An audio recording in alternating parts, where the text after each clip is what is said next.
한국박물관협회에서는 매년 자랑스런 박물관인 상을 수여하고 있습니다.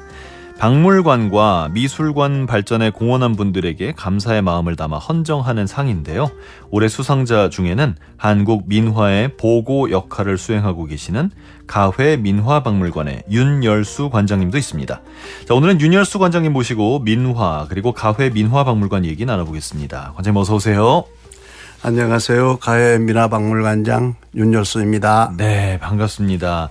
선생님 다시 한번 수상 정말 진심으로 축하합니다. 지난 5월에 자랑스러운 박물관인상 받으셨는데 이 수상 소식을 들으셨을 때 어떠셨어요? 박물관인으로서는 최고의 영광이죠. 그래서 정말 마음 뿌듯한, 정말 평생 열심히 잘 살았구나 생각했습니다. 그 평생 열심히 잘 살았구나 이 생각이 제일 많이 들지 않았을까 싶어요. 내가 정말 수십 년 동안 평생 어떤 일이 중요하다라고 생각하면서 그 일을 해왔는데 누가 그거를 인정하고 상을 주는 거잖아요. 그렇죠. 네. 그럴 날이 올 거라고 상상하셨습니까? 그냥 그런 생각은 못하고 열심히 자료를 내어만 노력을 했었지. 그런데 오래 하다 보니까 또 그런 영광이 오대요. 하긴 정말 상 받으려고 한 건 아니니까요. 그렇습니다. 네. 개인적으로 이렇게 꾸준하게 수집해온 문화유산들을 모아서 2002년에 서울 종로의 가회 민화박물관을 여셨습니다. 어떤 공간입니까? 보통 박물관 하면 넓은 공간, 아주 근사한 빌딩이 있어야 되는데 처음부터 그 민화 수집을 해서 박물관을 개관을 했기 때문에 더욱이 시내에서는 넓은 공간을 가지고 하기가 어려워요. 네. 특히 민화 같은 경우는 이렇게 펼쳐놓고 보는 그림이라서 그래서 아주 자그마한 박물관을 운영을 하고 있습니다. 자그마한 박물관. 네. 규모가 크진 않은가요? 네, 그렇습니다. 작은 박물관 중에 하나입니다. 아마 우리나라에서 네. 박물관 작기로 손꼽을 거예요. 라고 말씀은 하시지만 민화, 부적, 무신도 등의 작품이 약 7,500여 점에 달합니다. 이만큼 많은데요? 네. 약 한 40년 가까이 네네. 한 분야를 네. 수집하고 모으고 연구했으니까 그럴 수밖에 없었겠죠. 특히 그 민화 같은 경우는 네.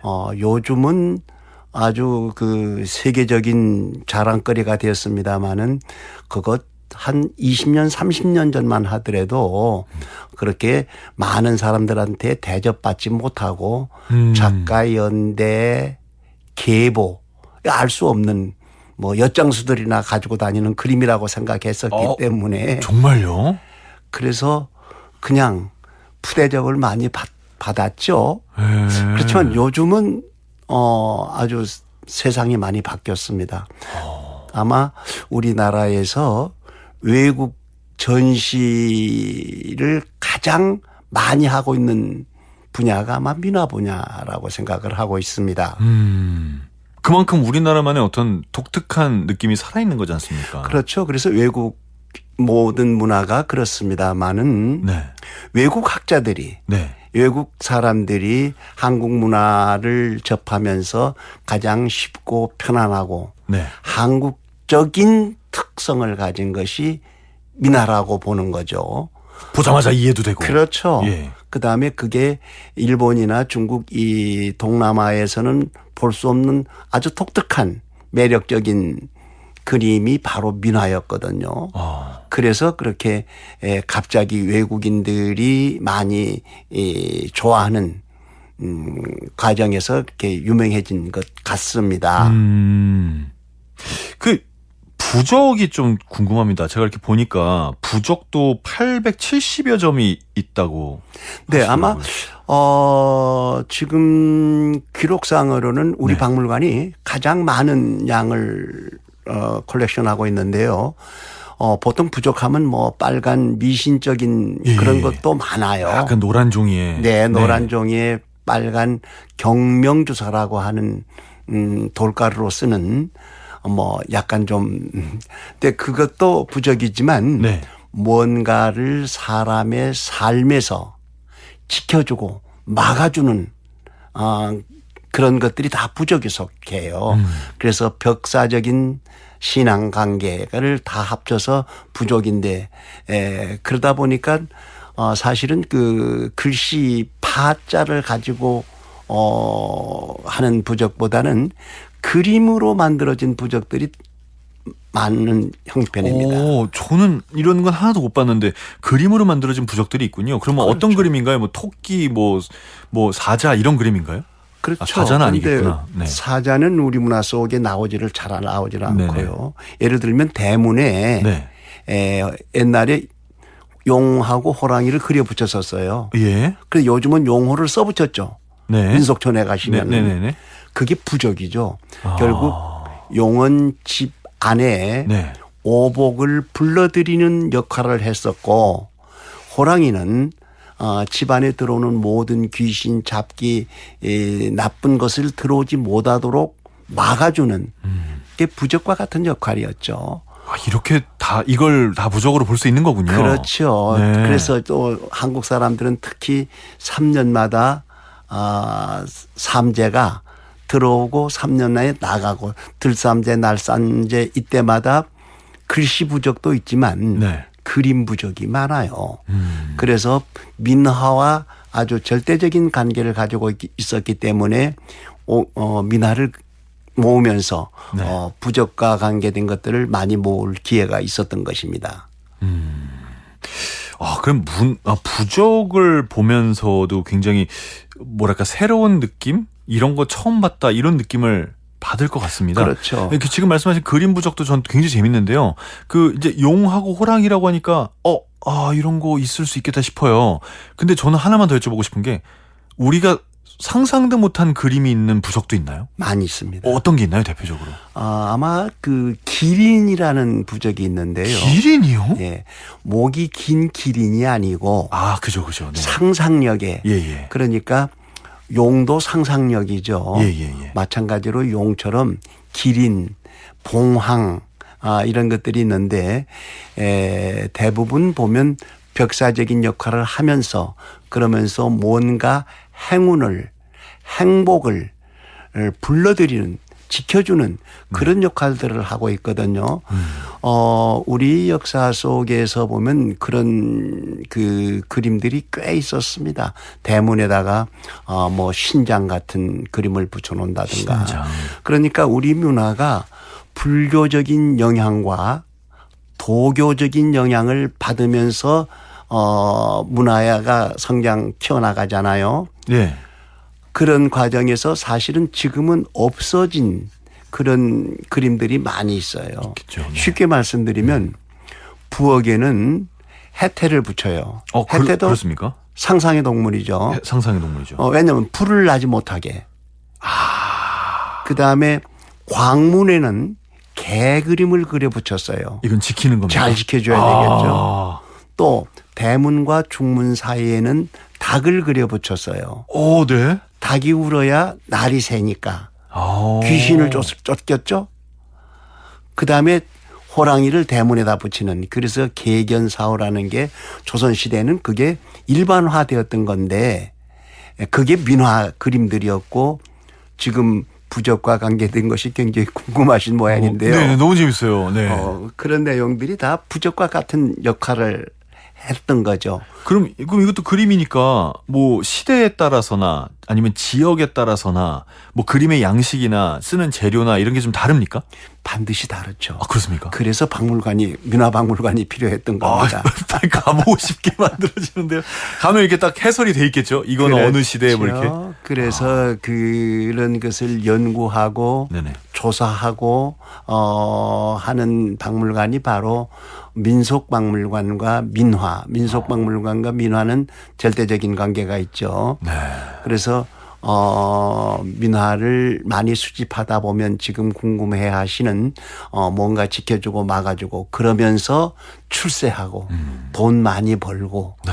또 조선시대는 장수하는 게 가장 중요했던 거 아니에요? 지금도 장수가 중요합니다. 글쎄요. 지금 100세 시대라고 하는데 아마 조선시대만큼 네. 간절한 그런 장수에 대한 염원이 없었을 거예요. 저는 굉장히 간절한데 저 혼자만 생각하는 걸 수도 있고요. 그런 걸 네. 지켜주고 막아주는 게 바로 민화라고 생각을 했던 것이죠. 그럼 장수에 관련된 민화는 무슨 그림이 그려 있나요?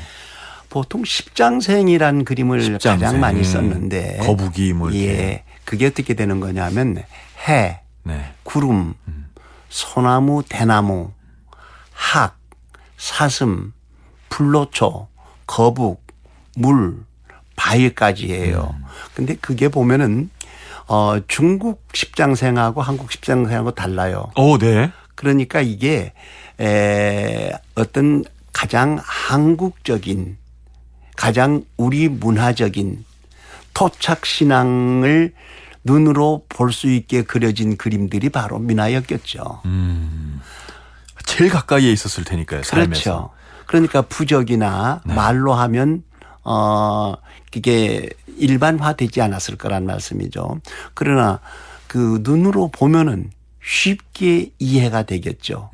그래서 그림 속에 부적, 민화 같은 맥락을 가지고 있는 그림들이 생각보다 많이 있었던 거죠. 그렇군요.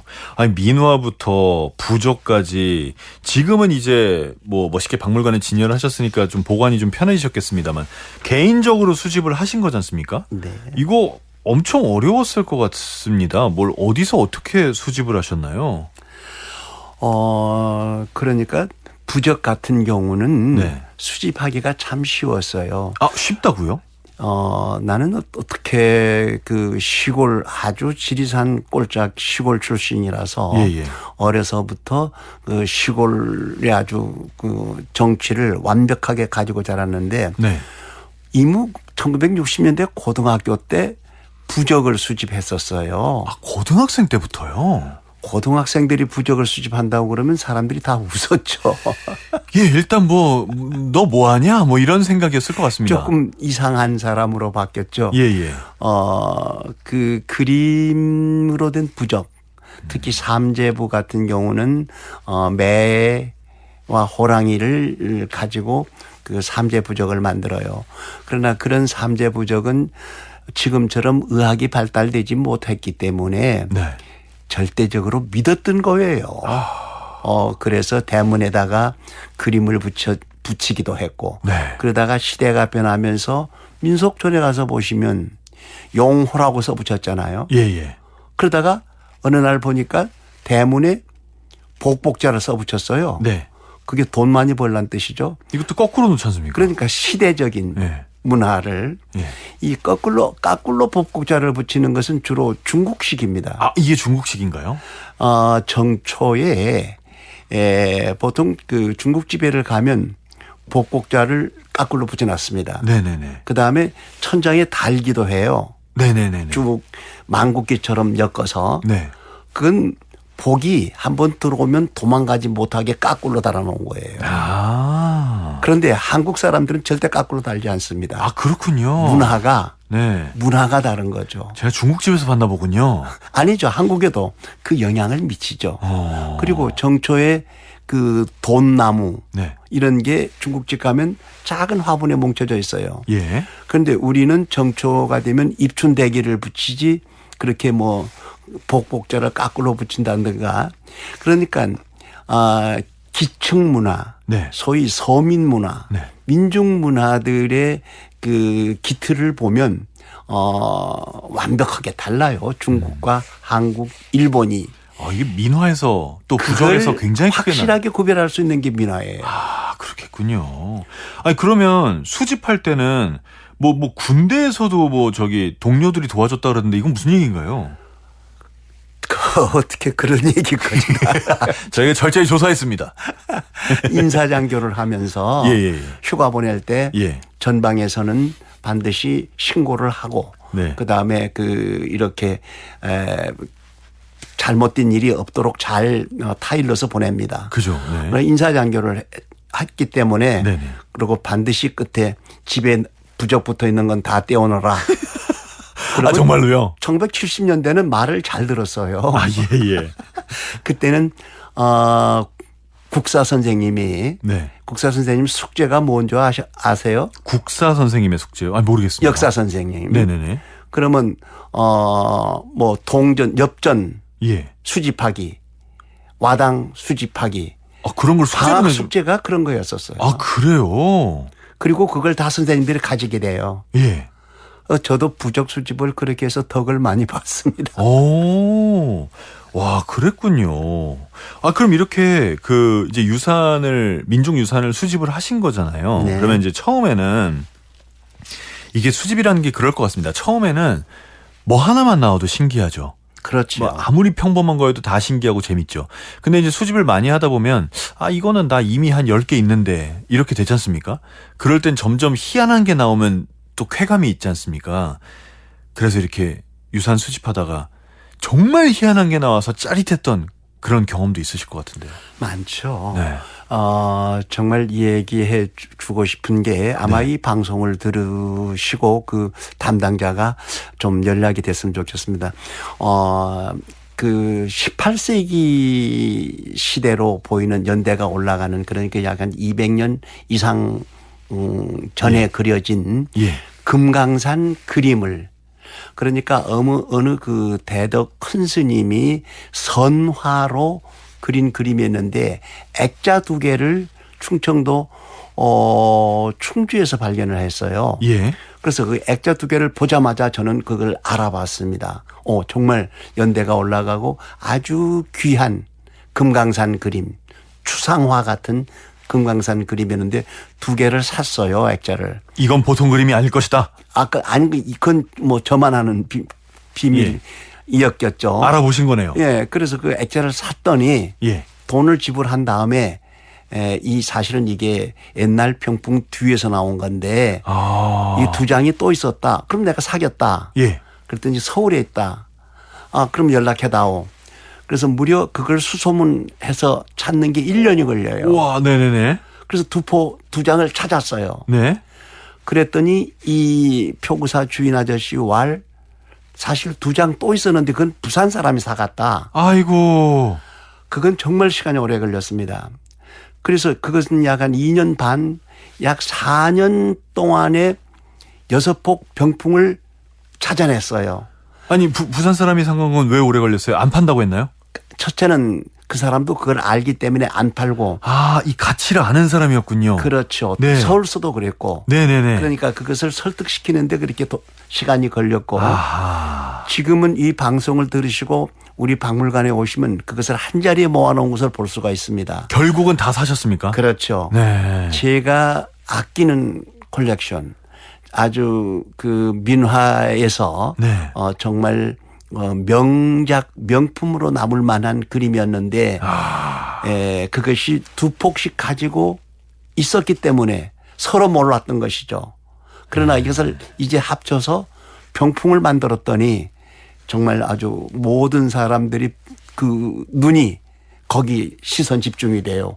야, 어떻게 이런 선화가 금강산이 이건 금강산이 아니고 정말 아주 세계적인 초추상화다라고 칭찬을 아끼지 않는 그런 그림으로 변했습니다. 야, 그걸 결국은 다 모으셨다니 정말 대단하십니다. 그러면 이제 마지막에 이제 부산에 계신 분에게 사실 때는 그분도 가치를 알아서 힘들었다고 하셨잖아요. 그렇죠. 얼마 주셨어요? 그것은 비밀입니다. 비밀입니까? 표구사에서 사간 값의 10배를 줬어요. 10배를. 표구사에서 살 때는 네. 싸게. 네. 정말 싸게 샀겠죠. 네. 그렇지만 그 사람은 이건 내가 좋아하는 그림이라서.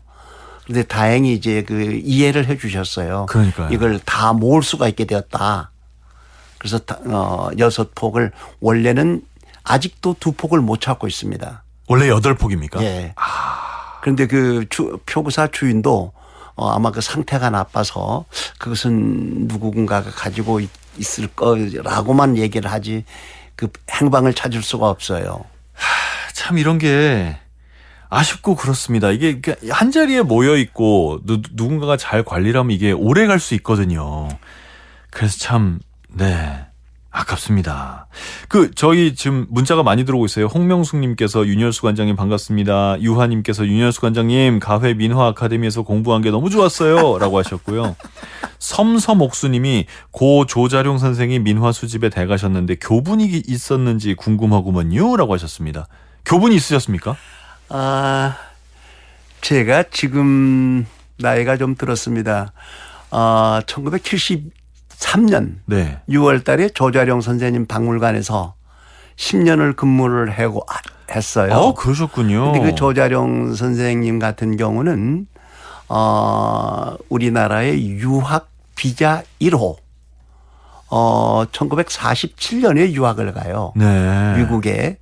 그래서 그 하버드에서 공학 박사를 받고 한국에 들어오셔서 에밀레 박물관이라는 박물관을 만들었어요. 네. 제가 73년 에밀레 박물관에 들어가서 네. 지금까지 민화에 빠져서 헤어나오지를 못하고 있고, 그다음에 그 조자룡 선생님이 우리나라의 최초의 민화라는 것을 수집을 해서 네.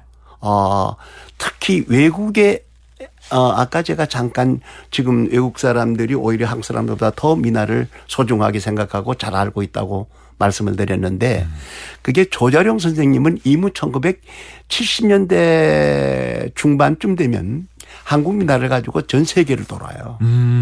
그때 한국 민화가 세계에 알려지기 시작을 했고, 그리고 2000년에 조자룡 선생님이 세상을 떠나셨는데 그 뒤에 그러니까 지금까지도 조자룡 선생님 기념사업회 회장을 제가 맡고 있습니다. 그러시군요. 그래서 민화와 그러니까 보통 민화를 연구한 분들이 민화 1세대들의 조자룡 저는 그렇게 유명하지 않습니다만 2세대들이라고 얘기를 하고 있습니다. 그러시군요. 아마 굉장히 궁금하신 모양일 텐데 네네네네. 아주 많습니다. 그런 사람들이. 그러게요. 민화박물관 하면 조자룡하고 어떤 관계가 있느냐. 물어보는 사람이 많습니까? 예.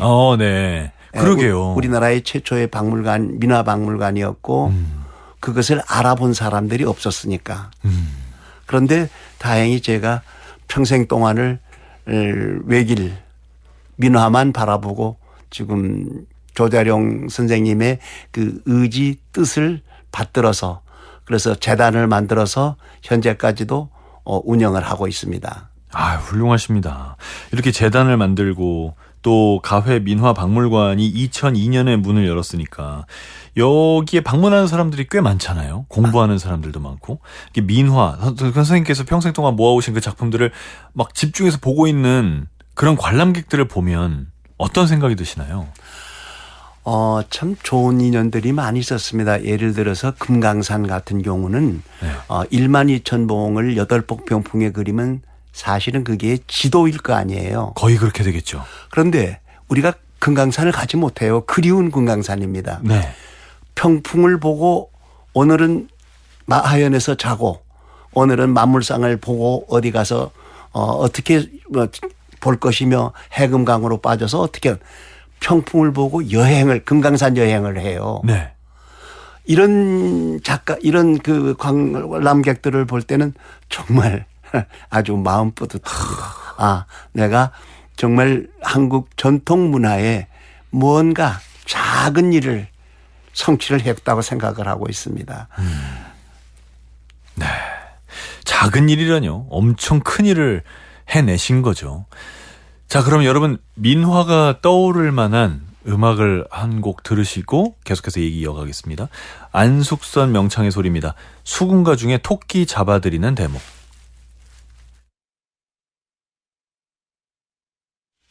수군가 중에 토끼 잡아들이는 대목, 안숙선 명창의 소리로 감상하셨습니다.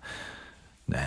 자, 오늘 초대석에서는요, 가회 민화박물관의 윤열수 관장님과 함께하고 있습니다.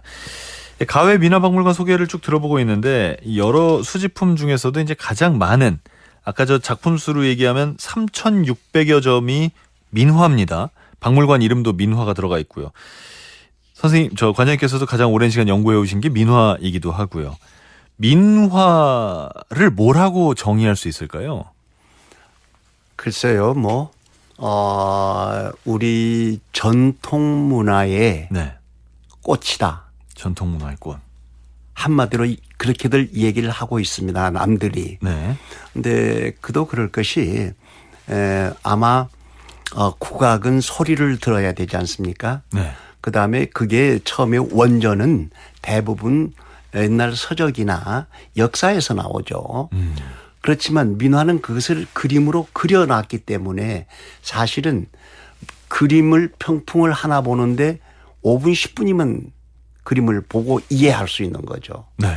그래서 문화를 가장 편안하고 쉽게 전달할 수 있는 매체라고도 생각해 봤습니다. 우리 문화를 가장 쉽게 이해하고 전달하는 매체. 저는 민화의 정의도 좀 궁금하더라고요. 뭐는 민화고 뭐는 민화가 아니고. 그러니까 그림으로 치면, 예를 들면 뭐는 산수하고 뭐는 민화고. 왜 그런 얘기 하지 않습니까? 좀 양반들의 그 그림이 산수화나 뭐 진경산수화 이런 것들이고, 우리 정말 일반 백성들의 그림이 민화였다 이런 얘기도 하는데, 그림 스타일로는 그걸 어떻게 구분하나요? 조금 이건 그 얘기를 해야 될 텐데. 네. 1392년 이태조가 등극을 하면서 유교 문화예요. 네. 그러다가 18세기, 19세기 영정조 시대가 되면 대중 민중 문화가 꽃이 핍니다. 네. 아주 간단한 거죠. 경제가 발전되면서 대중 민중 문화가 꽃이 피고 아마 이 국악을 비롯해서 민자 들어가는 민속, 네네네. 민중, 민화 이런 그 문화들이 18세기, 19세기에 크게 유행하게 됩니다. 그래서 대체적으로 민화의 정의를 영정조 시대의 민화가 형성, 네. 문화와 같이 형성되었다가 1970년대가 되면은 새마을 사업이 일어나요. 네. 새마을 사업이 일어나기 전까지는 전통 민화의 시대였고 네. 1970년대부터는 이제 외래 문화를 비롯해서 새마을 시작되면서 우리 경제가 아주 뚜렷하게 좋아지죠. 그러면서 현대 민화, 요즘 옛날 그림을 그대로 복제를 해서 그린다든가 아니면은 21세기에 맞는 민중들의 생각을 그려낸, 그러니까 민화를 크게 한국화, 정통회화와 비정통회화. 그래서 민화는 그 연대 계보를 알 수 없다. 그런 대접을 받았던 것이죠. 그렇지만 우리가 이제 삶이 윤택해지면서 문화에 대한 관심이 깊어지고 그보다 더 체계적이고 논리적으로 연구를 해보니까 가장 핵심적인 전통 문화를 이어서 그림으로 쉽게 이해할 수 있는 내용들이 민화였기 때문에 민화를 근래에 들어서 그렇게 굉장히 많은 사람들이 민화를 선호하는. 그러니까 유교 문화에서는 중국 문화 선호 사상이죠. 그렇다가 영정조 이후에 우리 전통 문화가 꽃이 피고 나서는 사실은 전통 문화의 핵심이 민화로 바뀐 거예요. 아주 쉽게 영향을 받을 수 있었기 때문에. 그래서 이 정의를 한꺼번에 얘기하라고 그러면 좀 어렵습니다만 앞으로 21세기에도 그렇다면 우리 전통 문화의 바탕을 가지고 발달을 해야 될 거 아닙니까? 네네. 그래서 예를 들면 K-팝, 그렇다면 뭐 K-아트 여러 가지가 나오는데 K-아트의 원형을 민화로 보고 있어요. 그래서 K-팝만큼 근래에 들어서 한국 민화가 그 공식적으로 인정이 되는 우리 문화 속에서 푸대접받던 민화를 이제는 K-팝처럼 한국 전통 문화의 매우 중요한 과제라는 것을 인식하게 되고 있습니다. 현재는. 저도 그렇게 생각합니다. 그 진짜로 고맙습니다. 그 전통 문화를 약간 비틀었다는 느낌도 있거든요. 그러니까 그 양반들의 원래 문화가 이제 상층부에서 먼저 시작하지 않습니까? 그 양반들의 문화, 인물도나 무슨 뭐 산수화나 이런 거를 좀 똑같이 뭐 벌레나 동물을 그려도 양반들이 그린 그림하고는 좀 다르잖아요. 소위 그 왜 히피 문화 같은 느낌도 있고 컬트 문화 같은 느낌도 있고 그렇단 말이에요. 그게 지금 전 세계에서 뻗어나가고 있는 케이팝도 약간 그런 스타일이지 않나. 전 사실 그런 생각을 합니다.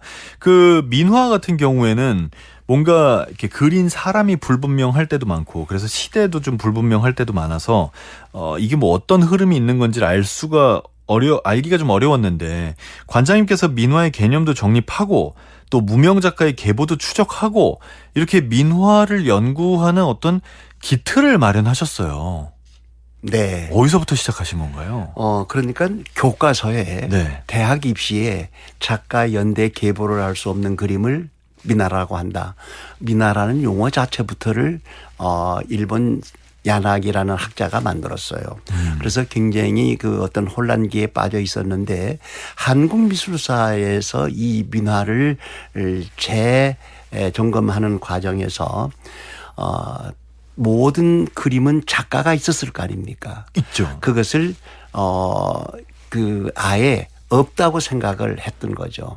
그런데 제가 1990년대 80년대 말부터 이제 그 강원도 지역에서 작가들의 흔적을 찾아내기 시작을 해서 사실은 제 박사 논문이 민화의 작가 연대를 찾는 게 논문이었었습니다. 그렇군요. 그러면서 교과서에 있었던 작가 연대 계보를 알 수 없다는 그게 바뀌는 거죠. 네. 사실은 이 민화가 조금 전에 말씀드린 것처럼 그러니까 양반 문화는 유교 문화 인정을 하죠. 유교 문화 속에 도교 문화도 불교 문화도 약간은 포함되어 있었지만 그렇지만 영정족 이후에 18세기 이후에는 사실은 불교, 도교, 유교, 유불선이 합쳐서 진정한 한국인의 심성을 표현한 작품들이 바로 민화라는 거죠. 그래서 그것을 연구해 보면은 민화도 반드시 그 전통 회화처럼 작가 연대 계보가 있었고 지역적인 특색이 있었고 아주 대표적인 건 조금 전에 AI 시대를 얘기했습니다마는 시대적인 변화가 두드러지게 나타나요. 그렇다면 한국 문화의 어떤 기초 문화를 물론 유교 문화의 대표성은 이제 중국 문화를 그대로 뭐 정말 많이 가져왔죠. 네, 가져왔는데 네네네. 비교적 중국이나 일본과는 또 다른 전통적인 한국적인 특성을 가지고 발달된 것이 민화였기 때문에 그것을 앞으로 더 연구해야 합니다. 지금 조금 전에 사회자 선생님이 말씀하신 것처럼 이제 민화들이 지역 민화로 나눠지기 시작해요. 그다음에 시대도 나눠지기 시작해요. 그러면서 특히 시대가 내려온 소위 추상문화, 추상 시대가 돌아오고 있었거든요. 이건 세계적인 흐름이었어요. 그런데 사실은 우리 민화 속에도 일찌감치 전 세계 어디 내놔도 뒤떨어지지 않을 추상, 한국적인 추상 문화가 있었던 거예요. 그렇게 볼 수 그것을 있다. 우리가 찾지 못했을 뿐이었습니다. 그렇게까지 볼 수 있다라고 생각을 하시는군요. 좋습니다. 어쨌든 이렇게 연구를 많이 하고 계보를 찾아 놓으셨기 때문에 이걸 따라가면서 또 배우는 우리 같은 일반 대중들도 있는 거니까요. 그러면 이렇게 추상 미술로까지 발전을 한 우리나라 민화, 한국 민화, 한국 민화의 아름다움은 뭐라고 생각하십니까? 그러니까 첫째 모든 그림은 채색이 있습니다만 사회적 문화적 풍토 속에서 형성된 그림이 민화다라고 말씀을 드렸고 거기에 일본이나 중국 동남아의 어느 나라와는 또 다른 한국적인 특색을 가진 채색, 그림 내용 특색을 이래서 가진 채색. 그게 색깔이 달라요. 네. 중국 문화와 중국의 일본의 비교적 그 중국의 영향을 많이 받고 중국 물감을 고급 물감으로 많이 쓰긴 했습니다만 네네. 전통 민화 속에서 보면 우리의 천연 물감 예를 들어서 뭐 단풍나무, 붉은 흙, 쪽물을 활용을 했다든가 네.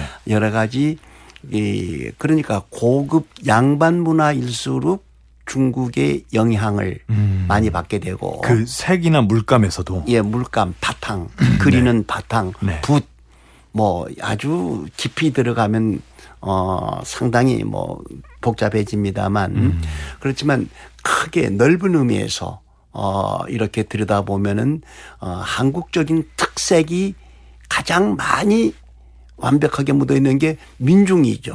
그렇죠. 양반 문화는 조금 전에 말씀드린 것처럼 이무, 이성계가 불교를 배척하고 유교를 받아들이면서 유교 문화가 약 300~400년 지속되었던 거죠. 그렇죠. 그러다가 영종조 이후는 완전 대중 민중 문화가 꽃이 피면서 역시 국악 발전이 민화와 같은 경로 네.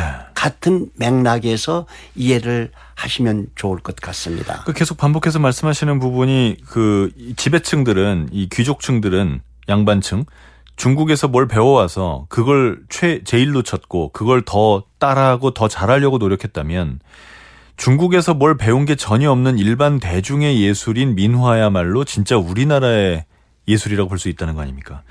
그래서 그런지 이런 민화를 더 널리 알리기 위해서 가회 민화 아카데미를 여셨고 민화 작가를 양성하신다고 들었습니다. 네, 지금 가해민화 박물관에서 하고 있는 가장 큰 게 민화 아카데미입니다. 1년 코스로 민화의 실기가 아니고 민화의 역사적인 내용들만 1년 내내 강의를 해요. 아, 실기가 아니고 이론이군요. 이론 강의만 1년 내내 하고 있습니다. 네. 그게 지금 23년째 나네요. 어유, 엄청 오래 하셨네요. 그러니까 한국에서 민화 공부를 했던 사람들은 대부분 가해 박물관에서 교육을 받은 사람들이다. 그랬겠네요. 전통 민화 교육을 받은 사람들이라고 네. 생각을 하고 있는데 재미있는 건 한 13년 전부터는 그 조자룡 문화 축제를 열면서 21세기의 현대 민화는 어떻게 바뀔 것인가. 그래서 현대 민화 공모전을 실시를 해서 네. 거기에서 대상을 받으면 프랑스에 3개월을 무료로 교육을 시킵니다. 네. 그래서 한국 문화라는 것을 꼭 전통 문화만을 고수할 게 아니라 네. 어떻게 하면 우리 전통 문화와 세계적인 현대 문명들과의 관계를 정리할 수 있도록 하기도 하고 특히 제가 관심을 가지고 노력하고 있었던 것은 어린이들이 전통 교육을 어떻게 교육시킬 것인가. 네. 국악도 있고 여러 가지가 있습니다만 이 민화 교육을 시킴으로써 전통 문화 교육을 아주 효과 있도록 시킨다고 생각을 해서 어린이 민화 그리기 대회도 하고 있는데 어린이 민화 그리기 대회 아주 대단합니다. 특히 정말 한 5, 6년 전부터는 세계 어린이 민화 그리기 대회. 네. 그래서 약 한 8개국에서 나가 있는 한국 어린이들이 민화를 그려서 보내줘요. 네. 그래서 그네들에게 민화를 심어준다는 것은 한국 전통 문화를 옮겨주고 심어주고 함양시키는 데는 매우 중요한 그럼요. 매체라고 생각합니다. 자부심도 포함이 되니까요. 지금까지 정말 많은 일을 이루어 오셨는데 앞으로 또 어떤 일을 꿈꾸고 계시는지. 네. 이게 이제 오늘 마지막 질문이 될 텐데요. 혹시 선생님께서 호랑이요? 예. 호랑이 얘기를 마지막으로 할까요? 좋습니다. 네네. 호랑이의 어떤 부분인가요? 아니 그 민화의 대표 선수가 까치 호랑이에요. 까치 호랑이. 예, 까치하고 호랑이 얘기인데. 까치하고 호랑이네. 근데 이게 제가 사실은 이런 자리에서 꼭 말씀드리고 싶은 것이 예예. 우리나라에서 가장 큰 행사가 큰 잔치가 88 올림픽이 맞죠? 88 올림픽, 동계 2002년 올림픽 월드. 맞죠? 네네네. 그러면 88 올림픽에서 호돌이 호돌이. 상징. 네. 그럼 한국을 대표하는 것은 호돌이었죠. 네네. 그다음에 겨울 동계올림픽에서는 평창. 백호. 네. 아, 그래서 우리는 단군 시대부터 우리 신화에서부터 호랑이가 등장돼요. 네. 그러다가 조선시대는 민화 속에 가장 사랑받는 그림이 호랑이 그림이었습니다. 네. 그래서 제 생각엔 정말 88 올림픽 가장 역사상 가장 큰 잔치를 했던 상징성이 네. 결국 한국은 호랑이 나라입니다. 아. 그렇다면 호랑이 박물관, 호랑이 자료관, 호랑이 역사관 이런 걸 만들어야 돼요. 그런 역할을 하고 있는 게 가요박물관인데 역부족입니다. 이거 국가적인 차원에서 정말 한국의 상징이라면 호랑이에요. 그러면 거기에 대한 박물관이랄지 자료관이랄지 충분하게 그것을 홍보하고 연속적으로 계승 발전할 수 있도록 만들어야 되는데 참 아쉬운 점이 바로 그런 점입니다. 앞으로 이제 그 부분을 더 신경을 써야겠네요. 자, 마지막 한 말씀으로 우리나라의 호랑이 관련된 문화유산들을 잘 정리 개성해야 된다라는 말씀을 해주셨습니다. 자, 오늘 국악방송 한석준의 문화시대 초대석 가회민화박물관의 윤열수 관장님과 함께했습니다. 오늘 귀한 시간 내주셔서 감사합니다. 고맙습니다.